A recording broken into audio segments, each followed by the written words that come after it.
Some Like It Hot gets everything right about adapting its award-winning source material for the stage. If you go see one musical this year, go see this one. Yeah, that's it. That's the video. Thanks everyone for tuning in. I will see you in the next one. Don't go away. Where you going? Hey, where'd you go? I'm kidding. Of course, I have more to say. Hi, everyone. Welcome back. I am Sarah Roberts. And before we begin, thank you for commenting and either liking or disliking this video, even if you're just leaving me a turtle emoji. I gotta keep that algorithm well fed to keep the lights on here, you know? So it was absolutely fascinating to see two shows back to back that were based on multi-award winning films. If you haven't already heard my opinions on Moulin Rouge the musical, go check that video out later. I'll link it down below for you. Now, like the previous show that I covered, Some Like It Hot is not a one-to-one adaptation of its source material. And I think it makes the show significantly better because of that. So weird to say. I won't lie, I was kind of worried going into this one. I'd heard from a colleague that it was still being workshopped before hitting tour, and I gotta say, I don't know what they were tweaking in the show, but they found the secret sauce. Now, just by looking at the promotional images, audience will see the show's broken away from the movie's all-white casting. Some Like It Hot is, at its core, a story revolving around two men joining an all-women's jazz troupe. And you can't tell a story about the history of jazz and jazz troupes in America and exclude the Black community from the story. I'm really happy the musical corrects the failing of the film in that regard.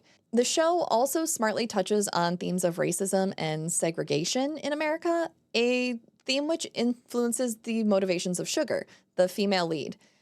In the movie, Sugar, played by Marilyn Monroe, is determined to bag a rich husband. It's the same gold digger, dumb blonde trope that Monroe was typecast in for a good portion of her career, despite being a fabulous actress. The rewritten musical has Sugar as a young Black woman who found her escape as a child in the segregated movie theater in her hometown in Georgia. Her childhood dream to see someone like her on the movie screen is her main goal in the show and her motivation for traveling with the all-girl group. Rather obviously, as a white person, I am not the best voice to speak on this particular theme and what it means, so please seek out voices in that community and listen to what they have to say about the show in this regard.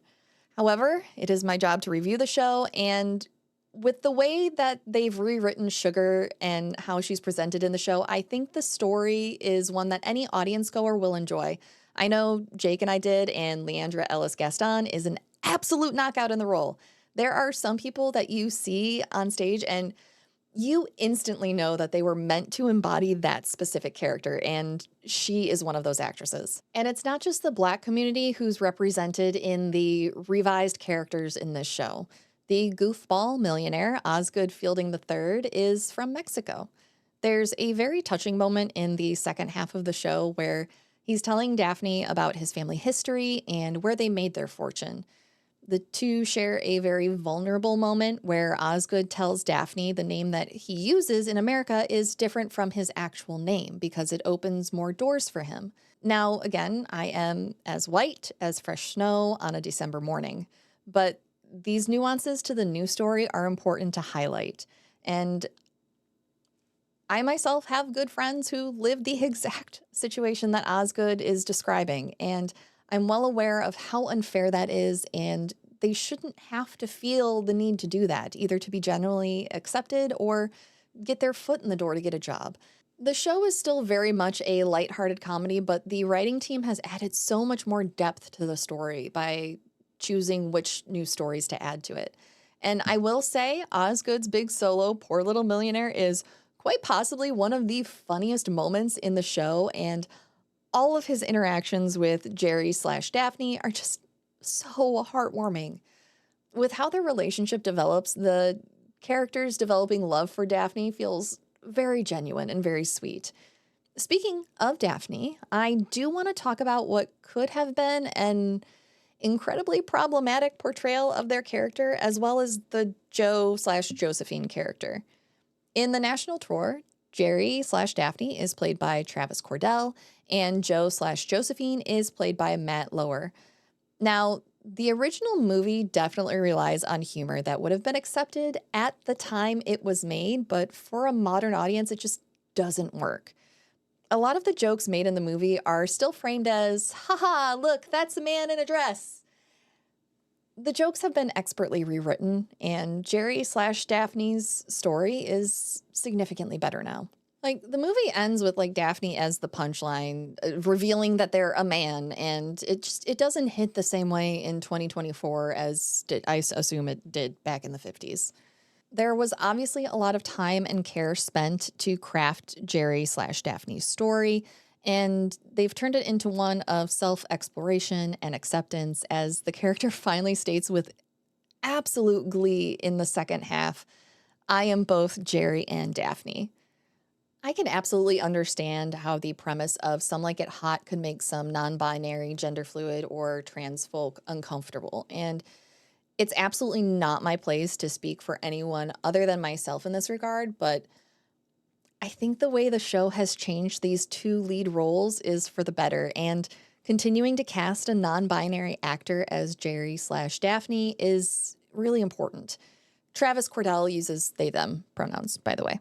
In the same scene I mentioned earlier, Joe, who fully intends to shed the persona of Josephine the second he no longer needs the disguise to keep himself safe, says something along the lines of, well, now I don't know what to call you, Jerry or Daphne.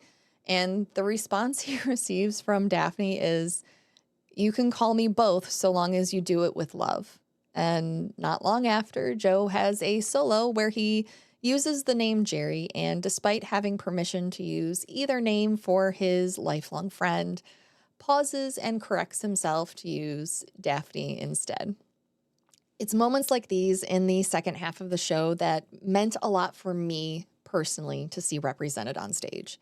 If the show is coming to your town, I definitely think this is one everyone should see live. For those of you who are in Detroit, the show will run here until October 13th at the Fisher Theater, with tickets starting at $35. You can purchase those at BroadwayInDetroit.com and in person at the Fisher Theater box office.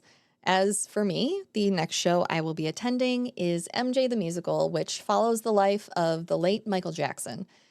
That one will be in Detroit this November. I'll link all the info down below in the description. I can't remember the exact dates off the top of my head. Thank you everyone for watching. If you've seen Some Like It Hot the Musical, let me know what you thought about it in the comments, and we'll keep the conversation going there. Until next time, have a great night, have a great day, have a great morning, have a great whatever time zone it is, and I will see you in the next one. All right. Bye, everybody.